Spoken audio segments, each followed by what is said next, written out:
Hi everyone, good morning, good afternoon, wherever you are in the world. I'd like to thank you for taking time out of your busy schedules to join us for this presentation. And let us give you a brief introduction or overview of our MembranePlus software. Some of you have heard about us talking about this software for quite some time now. And now we have finally made it into a product that you all will be able to try if you are interested. MembranePlus is really focused on in vitro permeability assays, and in these initial stages it will be probably more of a data analysis tool helping you figure out what is happening with the compound in your in vitro permeability assays, maybe trying to deconvolute some of the parameters like in vitro Km, Vmax values, especially the in vitro Km values for efflux transporters, may be valuable outputs for in vivo simulations, but also getting information on where the drug is getting distributed into the cells, looking at the membrane, intracellular concentrations, trapping in the lysosomes, and so on. Also allowing you to do some sensitivity analysis and exploring how maybe the experimental conditions or drug properties may be affecting the permeability that you are measuring. The goal is moving this more and more towards predictive software so that you would be able to start doing predictions on the permeabilities, as well as predicting more gaining more confidence in predicting the intracellular unbound concentrations again, especially for the translations to in vivo experiments. Some of the future developments that we have planned are for extending the capabilities for DDI predictions, so start incorporating analysis with respect to inhibitors, especially for the inhibitors of the transporters, influx, efflux transporters, and also incorporating virtual trials or the accounting for the variability in the predictions or in the measurements. The systems and mechanisms that we have incorporated at the moment, as when it comes to the systems, it is really focused at the moment on cell monolayer based in vitro systems. So currently we have not incorporated yet sandwich cultured hepatocytes or suspended hepatocytes or looking at the tissue slices. Those are all possible future developments that we may be incorporating in a near future, but for the moment it is really focused on looking at your analysis or you're looking at your assays done in either PAMPA, KEICO2, MDCK, or any other cell monolayer systems. I know that there is probably a lot of those that you may be using, some other systems, LLC-PKs, and so on.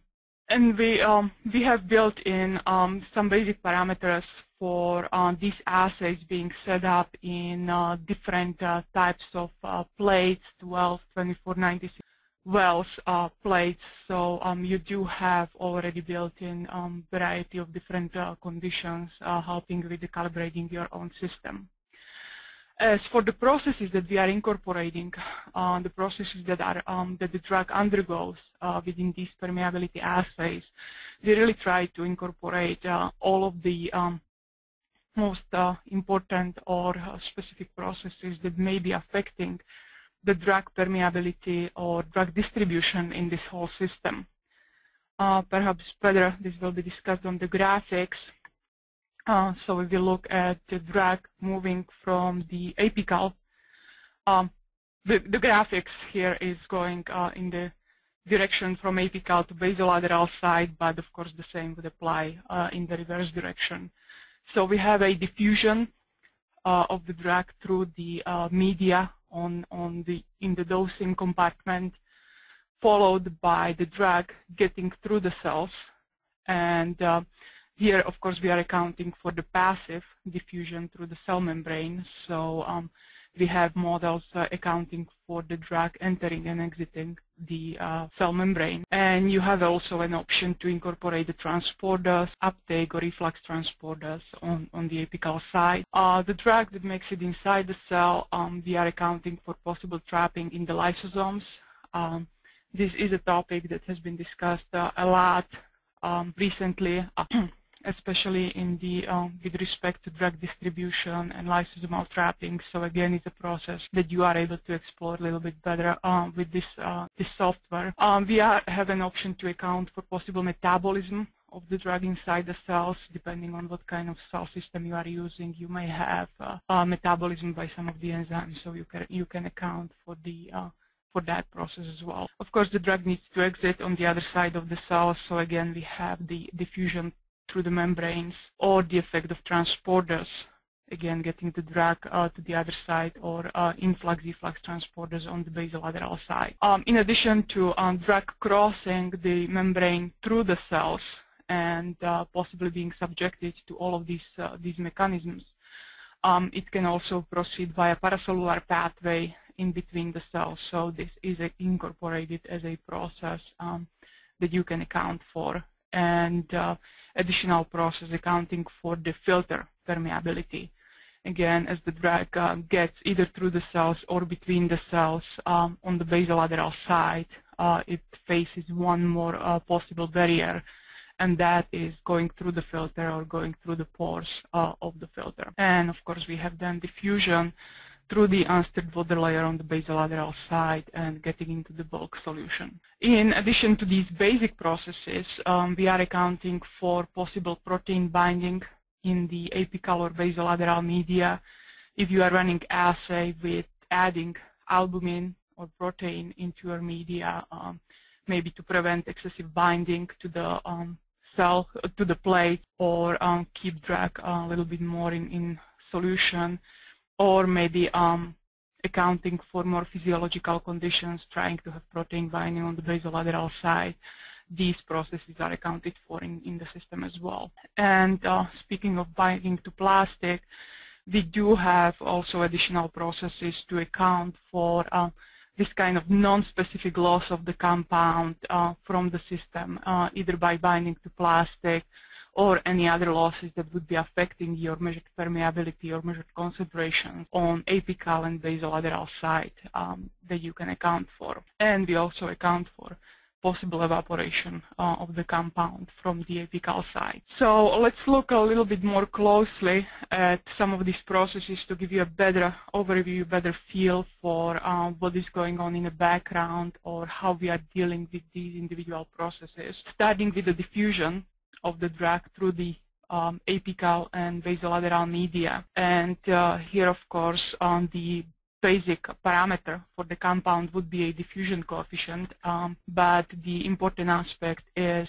determining the thickness of the unstirred water layer. And for this, we have taken published equations.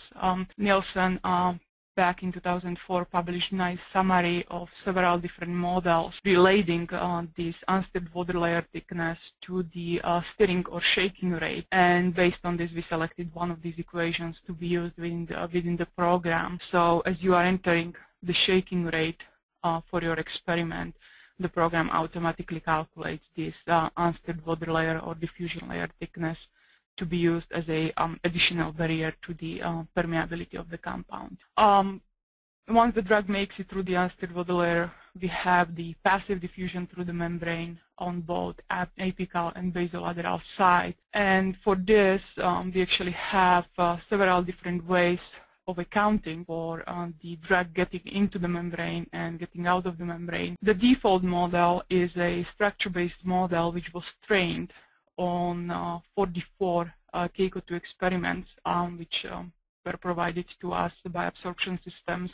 These were experiments for 22 compounds measured in apical to basolateral and basolateral to apical direction. And the main properties of the compound that determine the rate of permeation or entry or exit into the rates, entry rates and exit rates from the membrane are, as you would expect, the log P, but also the hydrogen bonding features of the compound are the important factors. And this is showing the performance of the model. As you can see, the model is able to nicely reproduce the predicted the concentrations on the apical and basolateral side from all 44 experiments for those 22 compounds.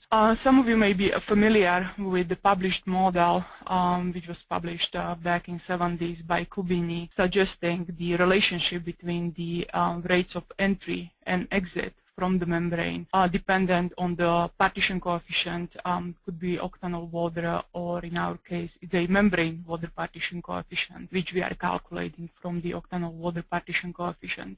This model, as we have found through the exploration of the experimental data, is works very nicely for a congeneric series of compounds. So this model is still available in MembranePlus, and if you are working with a series of compounds where you don't have much differences in hydrogen bonding, basically looking at the same scaffold, maybe just changing some of the substituents that are not affecting hydrogen bonding or ring structures, you will be able to calibrate this model, which is dependent mainly on log P alone, and use that model also for your system. It really depends on the type of compound you are working with. But for us, trying to set up a default model which is more general, able to account for variety of structures covering larger chemical space, the default model is the structure-based model, which is really able to account for wider variety of structures. And finally, you do have an option to enter these rates of drug entry and exit from the membrane as well. So that is an option. Of course, this is something that you would have to fit to your data. As it stands, we don't have any other way of predicting these directly other than using some of the drug properties described for these models above. Of course, it's not only about entry and exit rates of neutral molecules. We do account also for the entry and exit rates of charged molecules to the membrane. As you would all expect, the charged molecules will have much lower entry rates and possibly higher exit rates than the neutral molecules, and we are accounting for those as well. So these built-in models do include calculation of the entry and exit rates for the charged molecules as well. And as I mentioned, we do include both models. The original Kubini model, which is based only on log P, and as such is more suitable for a congeneric series of compounds, or the internal model based also heavily on log P or log D, but includes some additional structural features, making it more suitable for a wider range of compounds or for wider chemical space.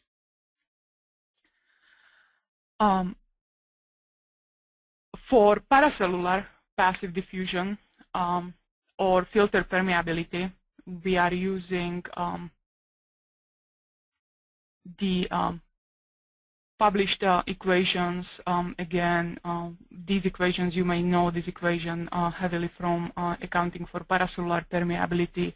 The same equation accounting for the relationship between the size of your molecule and pore sizes, whether pore sizes of the filter or the pore sizes in the tight junctions between the cells, accounting for the porosity and length of the pores.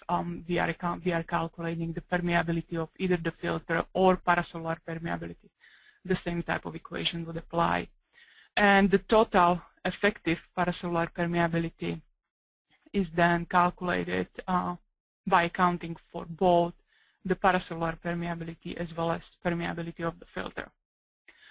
When it comes to the parameters for the filter itself, these are system-specific parameters accounting for the pore sizes, pore densities, and these are parameters that you would be able to get or that come from the specifications of from the manufacturer specifications for the inserts that you are using for your specific assay.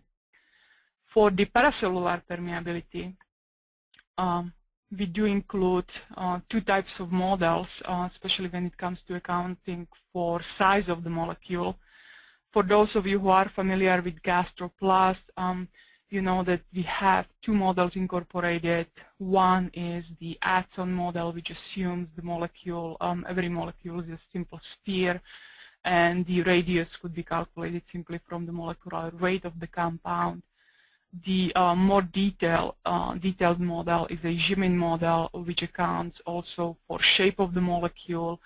So it accounts for differences between the spherical molecule or more ellipsoidal molecule, which may have the same molecular weight, but because of the different shape, it may fit to different sizes of the pores. So we really try to keep these models consistent between our various products. So the same types of paracellular models as you are used to from GastroPlus, you have available in MembranePlus as well. This would also make the results more easily translatable from one software to another.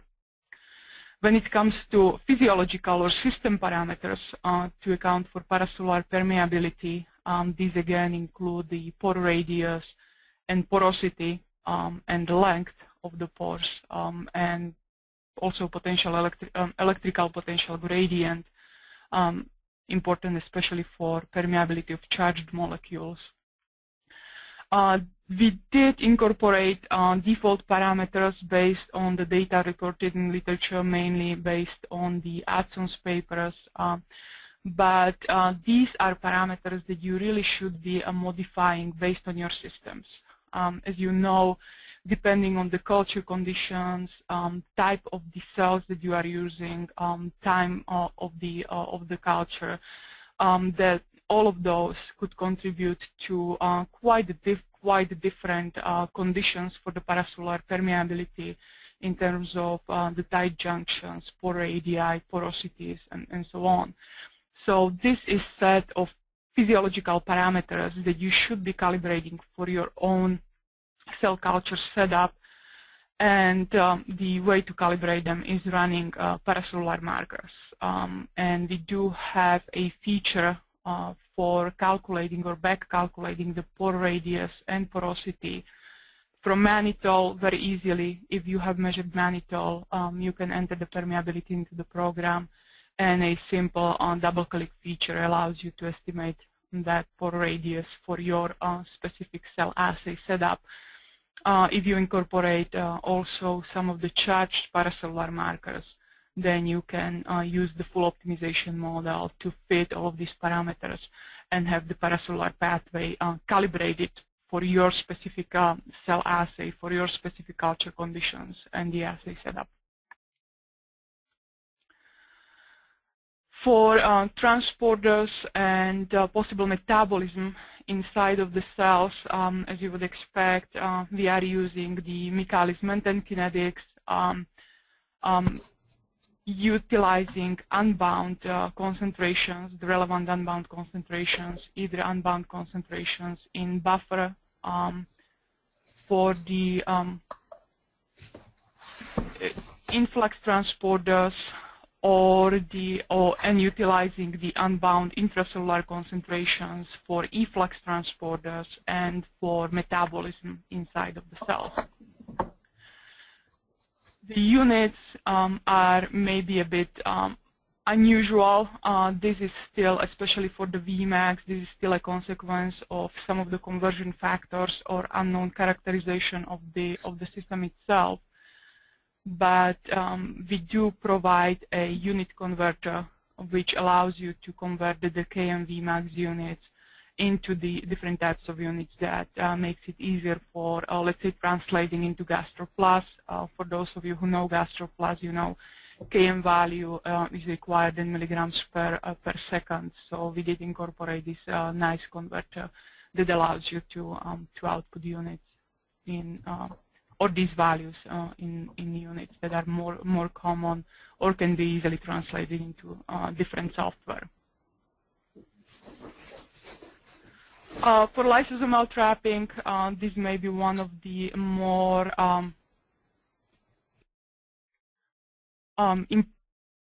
interesting aspects of utilizing the software, trying to predict the drug's potential for getting trapped in the lysosomes. As you know, this is aspect, especially for basic compounds which, due to differential in pH in the cell cytosol and inside the lysosomes, may cause the ionized drug getting trapped inside the lysosomes and affect not only the distribution of the compound but also the apparent measured permeability, slowing down the appearance of the compound in the receiver compartment. And again, we do provide basic system or physiological parameters accounting for the properties of the lysosomes, for the overall cell volume of the lysosomes inside the cells, pH, and so on. And for the diffusion through the cell, through the lysosomal membrane, we are using the same type of equations or the same rates of drug getting into the membrane and out of the membrane as we are using for the cell membrane. The only difference is for the cell membrane, we do have also ability, we do also incorporate the ability for the charged molecules to cross that membrane. Of course, as I mentioned earlier, it will be much slower for the charged molecules to get into the membrane. For the lysosomal membrane, only neutral molecules are allowed to cross that membrane. For protein binding, we are incorporating a couple of different models. One is a simple fraction unbound, especially if you are working with a one concentration setup and you don't see much of a saturation. If you added the albumin into the apical or basolateral side, or possibly both, all you need to do is to specify what is the fraction unbound for the program to account for that. If you are working with a compound with very tight binding to the albumin, or maybe trying to account for the concentration dependency, looking at the different doses, different starting concentrations, you may use the saturable model, in which case you need to specify the amount of albumin that was added to a medial, an apical, or basolateral side, or both, and specify the binding constant of your compound to the albumin for the program to be able to account for the free concentration as the albumin binding sites are getting saturated. And for that, we are using the standard Hill-Langmuir binding equation. As the last set of processes, again, we are allowing you to account for drug losses to either binding to the plastic, again, how that might be affecting the concentration gradients, how that might be affecting the rate of permeability of your compound, any type of non-specific loss of the compound.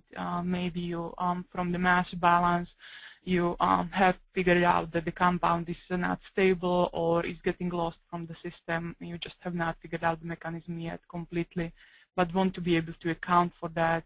Again, you have that kind of process that you can incorporate in your simulation, or possibly looking at the evaporation of the compound from the apical compartment, even though this may be possibly the one of the least important loss mechanisms. So that was a brief overview of the processes that we are incorporating, and as you've seen, it is fairly comprehensive. We are trying to account for all of the processes that so far have been identified as some of the important aspects for drug getting through that cell monolayer. When it comes to the interface or the layout of the program, as you can see, it is very similar to our other programs, especially those of you who are familiar with GastroPlus. We've tried to make it as close to the look and feel of the program as you are used to from GastroPlus. We expect that there would be a lot of common users, especially in terms of translating your in vitro data into in vivo simulations. So to help you get up to speed with this program, we try to keep it as close as possible. Of course, the first tab is going to be your compound information. some of the basic physicochemical properties that go into the simulations, things like log P, log P or log D, diffusion coefficient, pKa's, all of this, again, you can get also from Admit Predictor. Our Admit Predictor module is linked and available for MembranePlus, just like it is for GastroPlus, and you will have option to have this set up quite easily with the structure import. Enzyme and transport the information, again, for setting up or fitting your KMV max values. Of course, this will not be applicable with the PAMPA assays. This will be applicable only for the cell-based assays. The section describing the passive transport model, the section previewing or for calculation of the rates of entry and exit from the membranes for neutral as well as for the charged species. The default model, as I was describing, is the structure-based model, which is calculating the entry rates using a model dependent on mainly log P, the ring structures, and the hydrogen bonding capabilities of your compound. And there is an option to switch to the simpler Kubini model, which is dependent only on log P. But again, from what we have seen so far, that model is really best to use only with a congeneric series of compounds, where the hydrogen bonding capabilities or functionalities would not be as important. For pKa and log D, you do have access to the same models as you have in GastroPlus. So again, our state-of-the-art structure-based model for predicting the log D, it is the default model. If you are importing the structure, you will have the same great predictions for the log D versus pH. The next tab, so the first tab is specifying your compound properties. The next tab is the experimental setup, specifying the conditions of your experiment, things like volume and pH of the media, shaking and stirring rate, whether you added albumin to donor or receiver compartment that you would bring up from the form here, specifying any non-specific loss of the compound, and also specifying the sampling protocol. The reason why we are specifying or giving an option to do a detailed specification of sampling protocol is really to be able to account for the changes that the sampling and the way you perform the sampling could affect the concentration or the permeabilities along the experiment. So if you are doing a multi-point measurements and you are making a simple withdrawal of the sample volume, which you might be able to do with larger volumes on either apical or basolateral compartment, of course you are changing the volume of the media, which would be affecting your concentration gradient. And if you are decreasing the volume of media in your receiver compartment, you may be actually slowing down the permeability as the experiment goes. You may be accounting for or trying to keep the volumes the same by replacing the sample volume with either blank buffer. This would most likely be done on the receiver compartment, or with the donor solution, again, something that you would most likely do on the donor or starting compartment. Again, this would be affecting your concentration gradients along the experiment, so the software again accounts for those effects. Or even if you try to do keep a perfect sync conditions and you are simply moving the entire insert into a new plate with a fresh blank buffer, again, you have an option to account for that kind of experiment setup. So we have really tried to account for all of the types of setups or conditions that we were able to see in the literature or gathered from discussions with some of our users. The next step, once you have your compound properties, specify the experimental setup. Of course, it comes down to running the simulation and getting predictions for some of these outcomes. The simulation tab includes outputs for some of the processes that you've incorporated. Of course, we give you output for the permeability and paracellular permeability as well as transcellular permeability contribution to the overall measured permeability. Looking also at the final concentrations of the drug on the receiver donor side as well as inside the membranes. How much of the drug, what is the percent of the compound that was retained in the membrane, so looking at the accumulation of the compound. If you had any loss processes incorporated, how much of the compound during the experiment was lost to different processes, and how much is actually going to be recovered at the end of the experiment, and so on. So we try to give you a overall picture of what is happening to your compound in the system at the end of the experiment. You can, on the graph tab, that's where you can look at the actual concentration profiles. And the basic type of soft plots that you can see directly on this graph tab are the concentration time profiles in the donor and the receiver compartment. And also looking at the end amounts. So at the end of the simulation, how was the compound distributed between different, between the apical basolateral compartment and also between different compartments inside the cell. And you can see I was running this simulation on propranolol, showing very high accumulation in the lysosomes towards the end of the simulation. We do have the new plot window as well, where you can plot variety of other profiles. So looking at all of these as a concentration time profiles and so on. And that brings us to looking at simulation modes. Similar again, and I know I keep pointing out the similarities with GastroPlus, but again, it's something that we've tried very hard to keep, just to make it more easy for you to start using this program and start utilizing the information that you would learn from MembranePlus and start utilizing it in GastroPlus for your in vivo simulations. So on simulation tab, you can also select different modes of simulation, and again, you can see these are very similar to what you have with GastroPlus. Run simple single simulation, in which case you can look at the details of the drug distribution throughout the experiment, how the concentrations or the drug distribution in different compartments is changing with time. And you have variety of outputs to plot from. You can look at the concentrations, amounts, free amounts or unbound amounts in your compartments in the basolateral apical media. Again, something that may be important to look at, especially if you added albumin into the media.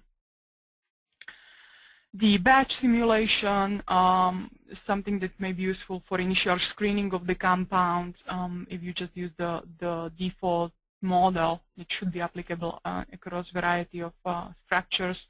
You can run the simulation in the batch mode, where again the program will run simulation for every compound in your database and give you an output for the standard or for the most common outputs concentration that was left on the apical side, basolateral side at the end of the simulation experiment, how the drug was distributed throughout the cells, cell compartments at the end of the experiment, as well as what would be the predicted permeability or the passive permeability of the compound.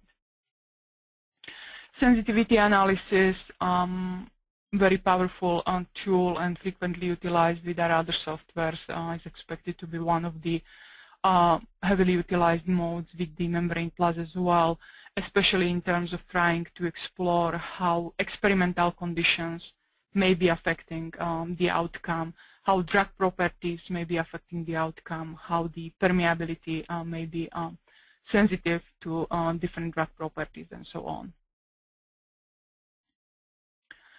Optimization module, again, is included with MembranePlus, where you can fit either some of the drug properties or fit the experimental conditions. If you are trying to achieve certain outcome, you can figure out what your experimental conditions should be, even though what I personally expect the most of your optimizations would be really targeted towards fitting your transporter parameters, especially for the efflux transporters, fitting the Km Vmax values, especially getting that Km value which is based on the intracellular unbound concentration for more direct translation to in vivo conditions. And you again have option to select from variety of objective function weights and do the optimization against the full concentration profiles. If you did the sequential sampling and have concentrations measured at several different time points, or simply do the optimization against permeability measured in A to B or B to A direction, whatever experiment you ended up doing. And the optimization progress, again, what you are used to from our other softwares. The program does keep you informed about how the optimization is progressing to get you a better feel for whether it's going into the right direction. And I'd like to wrap up this presentation by showing a couple of examples of utilization or examples that we use to validate the software, at least some of the features of the software. One of them is lysosomal trapping. Again, hot topic, especially when it comes to drug distribution in vivo, but maybe also affecting the absorption of the compound, slowing down the appearance of the drug in the systemic circulation, even for the compounds that are assumed to be high permeability compounds. We had some discussions recently on this effect of having class 1 compound with fairly late Tmax, and from our experience for some of these compounds we were able to account this to the trapping in the enterocytes. So again, this is one of the features that the MembranePlus could help you to answer the question, or the magnitude on the on this effect. For this example, we had the data from literature, from one of our long-time users as well, where they measured propranolol permeability in A to B as well as B to A direction, and measured the propranolol permeability for the compound alone, as well as with administration with bafilomycin, which affect the lysosomal pH. So we use this example to see whether changes in our lysosomal pH is able to reproduce the effect of the bafilomycin. And these are the results of the model when propranolol was administered alone with standard lysosomal pH at 4 that was used in the simulation. The experiment was run in A to B direction as well as B to A direction. Here, the red is the apical compartment. It was a donor compartment in this experiment, acceptor compartment in this one. Blue is basolateral compartment, and you can see the curves are nicely, the simulated lines on the curves are nicely matching the experimental data shown as points for each of these systems. And the two additional lines are showing the concentration in the lysosome, in this orange, and the concentration of the drug in the cytosol. So in the cells, and you can see we have a very high accumulation of the drug in the lysosomes. The concentration exceeds the simulated concentration exceeds the cytosolic concentration about 3 orders of magnitude. When the bafilomycin was added, the concentrations, the observed concentrations, have increased compared to what you would see with the propranolol alone.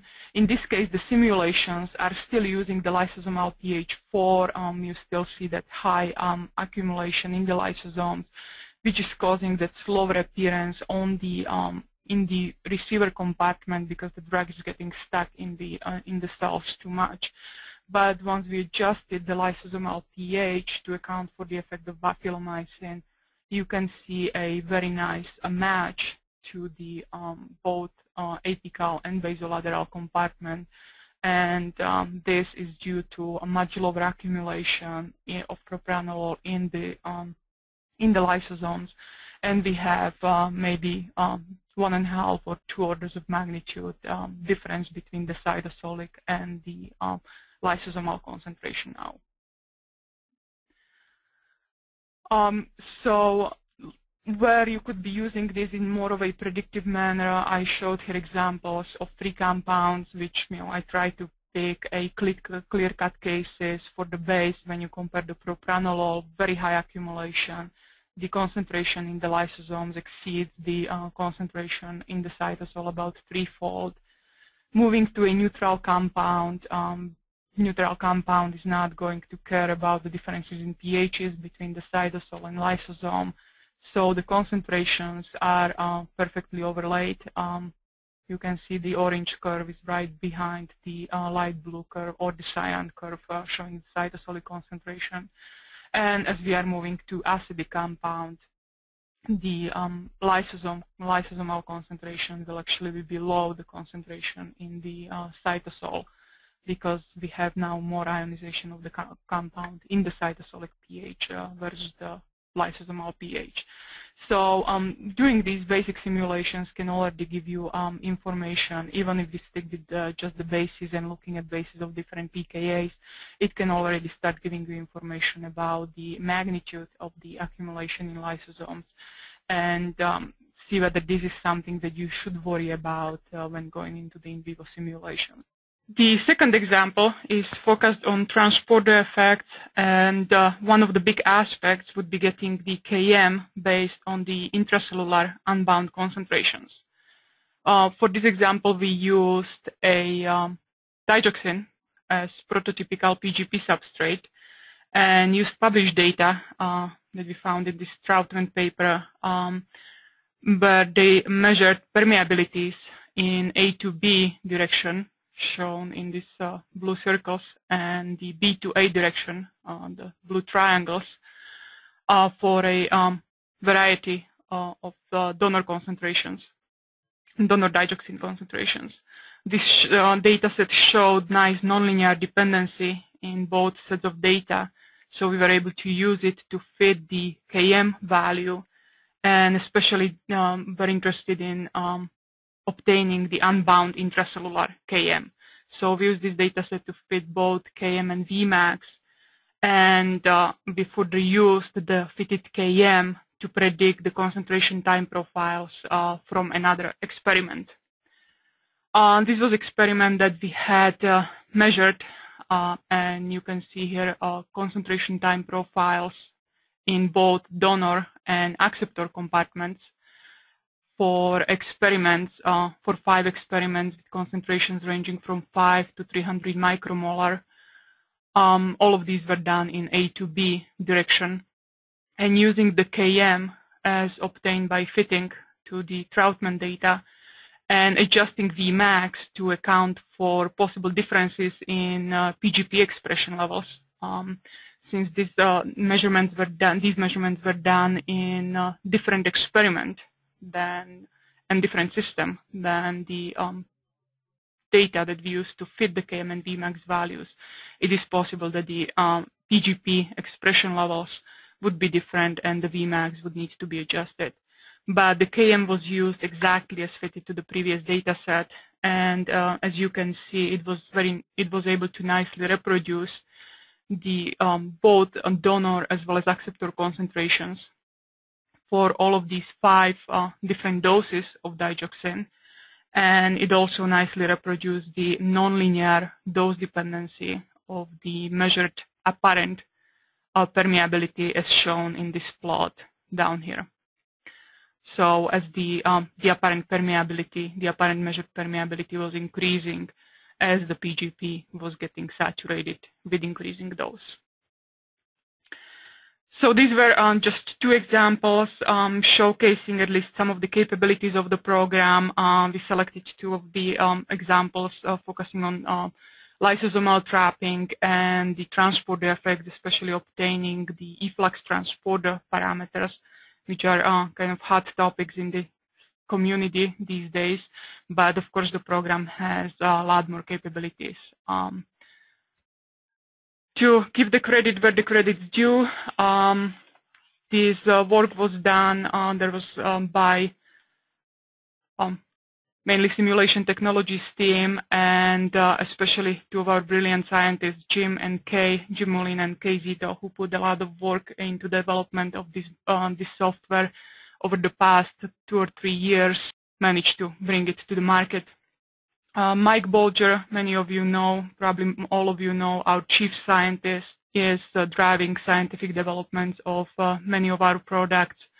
Also need to thank Marvin Waldman, member of one of our cheminformatics teams, who helped us a lot with trying to parameterize and fine-tune the passive diffusion model through the membranes. And we do get also help and support from our remaining teams, computational technologies, cheminformatics teams, as well as the consulting studies teams. That concludes the presentation, and I'm ready to answer any questions that might have come up. Thank you. The first question is, how well could we use MembranePlus to check the permeability of an active drug which is encapsulated in a nano delivery system? That may be a little bit more difficult. The system that we have, MembranePlus, is right now targeted really looking at the permeability of the API alone. So if the nanoparticles, if you are looking at the diffusion of the nanoparticles themselves, that part we are not accounting for. So the question is whether your system, your delivery system, is looking at absorption or the permeability of the whole nanoparticles, or whether the drug is being released from the nanoparticles and then permeate, in which case the overall permeability that you may be observing would be a combination of the rate of release from your nanoparticles versus the permeability of the API alone. So if that's the case, you could use MembranePlus to perhaps do the prediction for what would be the permeability part for the API alone, and then they calculate what may be the rate of release from the nanoparticles. Thank you, Viera. Another question, and I think you might have addressed the first part of this on slide number 40. For lysosomal trapping, why are only neutral molecules allowed to cross in that case? That is a good question. When we were doing these experiments or doing these simulations, we found that the high concentration gradient, and Jim may correct me if I'm wrong, that I believe that was the case why we limited it only to the neutral molecules. We are still checking on what is the actual mechanism for it, why, whether the membrane has slightly different composition that makes the charged molecules less permeable than a cellular membrane, but from what we have observed was that the high concentration gradient of the charged molecule inside the lysosomes would actually push those out quite a bit more, and we were not able to achieve as high lysosomal trapping effect as was observed. Thank you, Viera. Second part to that question is, what are the references, or do you have any references for the physiological parameters, for example, the number of lysosomes, the volumes, etc.? I'm pretty sure we had that information came based on literature references. I don't have them on the top of my head. I'm not sure if Jim has, or if we would enable Kay, who I think is one of our attendees. I'm pretty sure that it came from the literature, but I just don't recall the exact articles where it came from. Another question is, how well could MembranePlus be applied to simulate a skin membrane model? Right now, not very well. It is right at the moment. I'm not sure if the slides are actually going to move to the earlier slides where we had the picture with the mechanisms, and as you can or recall from the earlier slides, the mechanisms are really targeted for what is happening going through a single monolayer. So going through the slab of skin where you have several different cell layer tissues, that would require some expansion of the model. Right now it was really focused looking at the monolayer systems. there could be perhaps some workarounds that we could come up with certain parameter settings to approximate the permeability through the tissue slice, but it's not, at the moment, it wasn't really targeted towards that kind of simulation. Thank you, Viera. Question, when apical pH is changed, let's say the range is from pH 5 to 7.4, is transporter affinity, for example, Km and Vmax, also adjusted? No, not at the moment.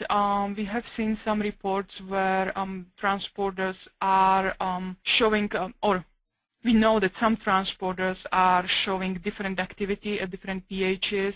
Right now we did not have that kind of system information. It is at the moment more generic. So the transporters you would be adding to the software and so on. Hopefully we'll get to that extension so that the transporters which are pH sensitive, we would be making that adjustment, but it's not incorporated in this first version yet. Okay. Thank you. Another question in slide 40, when we compare the three types of drugs, acidic, neutral, and basic, the lysosomal concentration simulations change as hypothesized, but there is no visible change in the drug concentrations in the cytosol, apical, and basolateral compartments. How could that be explained by mass balance, and was the initial concentration the same for all three drugs? The initial concentrations, I'll have to double check if they were the same. Look at the MembranePlus. So for propranolol, 1 micromolar, ibuprofen, yeah, the initial concentrations were the same, and the apical and basolateral concentrations for each of those are matching well. So the rate of permeation was changing. The how quickly the drug was coming or the system was coming close to the equilibria was changing, but there are the other thing you need to keep in mind, I showed those on a log scale, so on a regular scale you would see slight differences at least, especially in the basolateral compartment, but the concentrations, the initial concentrations in the experiment were the same. Thank you, Viera. Another question, how can you predict protein binding in a cell? Was it using some experimental data? That is a good question. Right now we are not accounting for protein binding inside the cells. At the moment we've accounted for the processes, or we assume that the partitioning into the membranes would be the more dominant process. So the sequestration in the membranes would be the more dominant process. One of the aspects is how to predict or how to account for possible non-specific binding inside the cells. So we are still exploring that, and if that turns out to be a really dominant or important aspect, we would be adding that in the future. For now, we looked more at the possible binding in the apical or basolateral compartment, which would be, even in terms of tissue distribution, the albumin would be more in extracellular space, and for intracellular processes, the lysosomal trapping and the sequestration in membrane seem to be the more important aspect. But definitely, if we find more information and more data accounting for possible non-specific binding to protein inside the cells, we would be expanding this model. Thank you, Viera. A question, how well can this program be used to predict the permeability with DDI or co-administration of two drugs, which might compete for uptake transporters, or one being an inhibitor for efflux transporters? So that's something that I mentioned that one of the early slides. Right now it's not fitted for DDI type simulations. That would be one of the probably one of the first expansions for the model, accounting for the interactions and be able to fit the Ki values or competition. But right now it is a single molecule type simulation. Thank you, Viera. Another question, how is membrane permeability of charged molecules estimated? And why is this permeability of charged molecules only accounted for in the plasma membrane, but not in the lysosomal membrane? I think the lysosomal membrane, why we have the difference, I already explained that it came based on the observation from these experiments, and we are still trying to find a mechanistic explanation behind that. Right now, the working hypothesis is that perhaps the membrane composition may be different for the lysosomal membrane versus the cell membrane. How we are accounting for the diffusion of the charged species through the cell membrane, the same way as we have models to account for log D or differences in partitioning into the membranes for the neutral and charged species. We would be using the same equations to account for charged species as well. So it's based on similar theories, looking at log D versus log P, the same type of model we are using also for the entry rates for neutral versus charged species. Thank you, Viera. Another question: does MembranePlus allow us to predict the effect of a permeation enhancer or combination of enhancers? Not at the moment.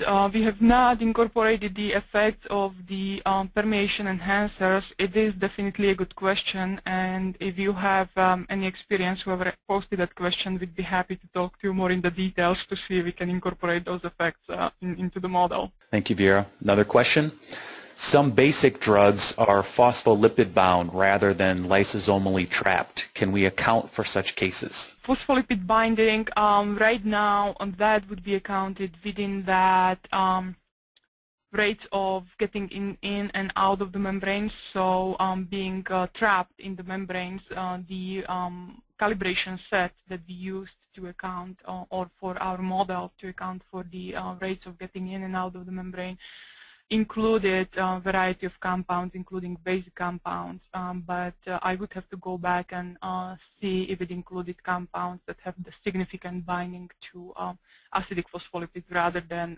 partitioning into the membrane. But that may be one of the aspects why we had to incorporate the some of the additional parameters into the model other than just the log P or log D. Thank you, Viera. Another question: in your first example with propranolol, you dealt with lysosomal trapping without any involvement of transporters because this compound is not a ligand of transporters. In the second example, you dealt with PGP efflux without taking care of lysosomal trapping.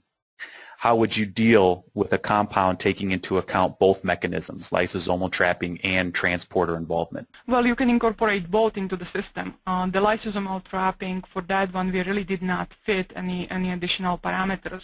That was really based on the compound properties. So the lysosomal aspect, or the process of drug actually getting into lysosomes, was turned on also in the second case for the digoxin. I just didn't show that kind of analysis because it wasn't an important aspect.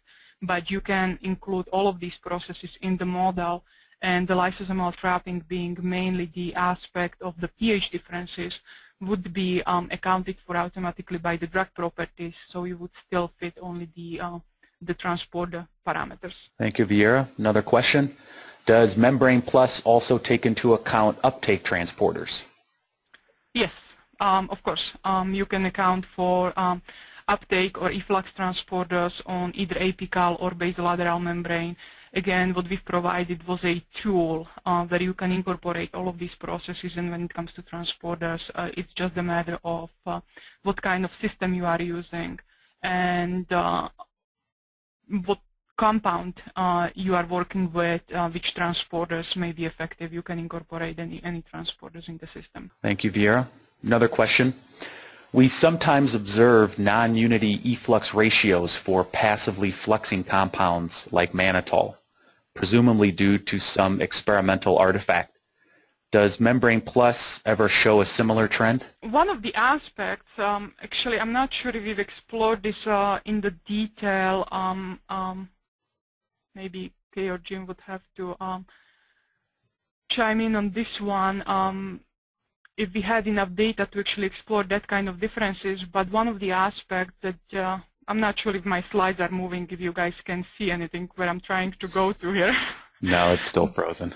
Okay, so we had one slide where I was showing the paracellular permeability, and you would see that we actually account for different apical versus basolateral porosity, just because of the shape of the pores, and the openings are a little bit bigger on one side than the other. So that might account for this specific aspect of the mannitol. But I'm not sure if we have looked, if we had the data to look at it in any close detail to see how it's accounting for that kind of difference. Thank you, Viera. Another question is, MembranePlus also account for membrane metabolism on the apical side as a concentration loss process? You mean metabolism inside of the membranes? We are definitely able to account for metabolism inside the cell. So once the drug, and we are accounting for the, we are using the intracellular concentration inside the cells to account for the metabolism. I'm not sure if that answers the question. And then there seems like there's a clarifying comment. Not inside the cells, but on the membrane, metabolism by the membrane binding enzyme. No, we have not incorporated that kind of process, which would be taking into account the concentration in the membrane to account for. No, we have not dealt with that process yet. Okay. Another question. With CACO2 cells, how do you account for the low expression of CYP3A4A5? We actually don't have built-in expression levels, just because this can change from one system to another. So at the moment, that low expression would be sort of lumped within your Vmax value. If the expression is very low, you would not even have to worry about losing the compound significantly due to metabolism. But because there are, well, one aspect is the actual expression levels.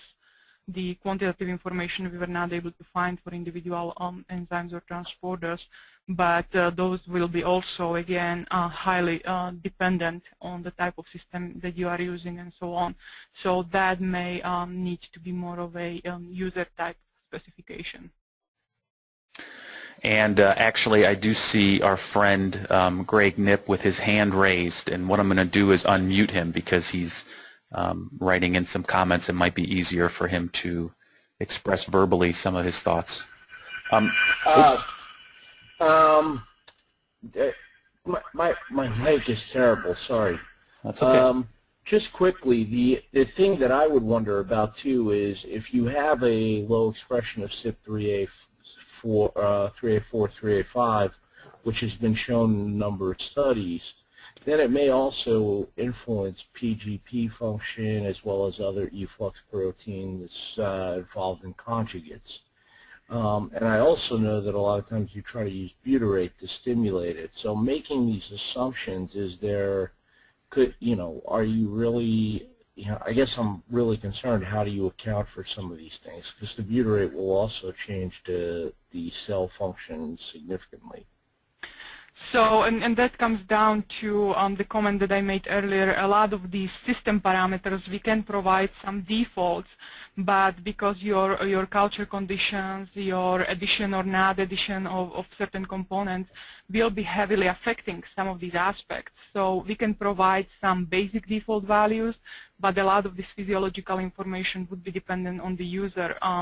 Perhaps as we are collecting more information, we may be able to expand the set of physiological parameters and be able to account for this, or provide more built-in system descriptions accounting for some of these processes. But right now, because it's going to be so dependent on lab-to-lab variability, some of these are going to be very dependent on user specifications. Very true. So one other question just snuck in. I might have missed a few slides, but I was wondering, how do you calculate Km and Vmax of efflux transporters if cell lines are not polarized based on unbound intracellular concentration? Not sure if I understand the question very well. You are able to, if the cell lines are not polarized, you would have the same type of expression level, or you would not have the differential expression level on the apical versus basolateral membrane, and you could then just include that transport on both membranes. Not sure if I understand the question well. Yeah, it seems like it might have been answered to a satisfactory level. I don't see any follow-up comment or question. Yes, did get a response back saying thank you. All right. Another question just came in. Might have to ask for some clarification, but can we use this for silver nanoparticles? No, not really. We have not really, again, the focus was mainly looking at what would be happening to the small molecules, to the APIs. So looking at any particle effects, different types of processes, different type of properties would be important aspects, and we have not looked into the particles themselves. There is still a lot of issues that we are trying to solve with the APIs alone. So other than reparametrizing or trying to find some workarounds and changing some of the parameters, it's not really as a out-of-box solution. It's not really targeted towards nanoparticle type absorption. Thank you, Viera. And I don't see any further questions.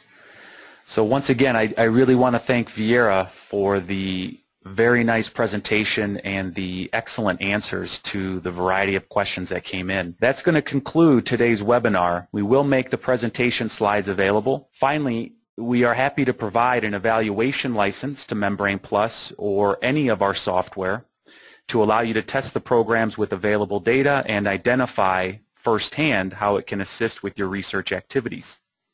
Please visit our website, www.simulations-plus.com, to fill out the simple request form.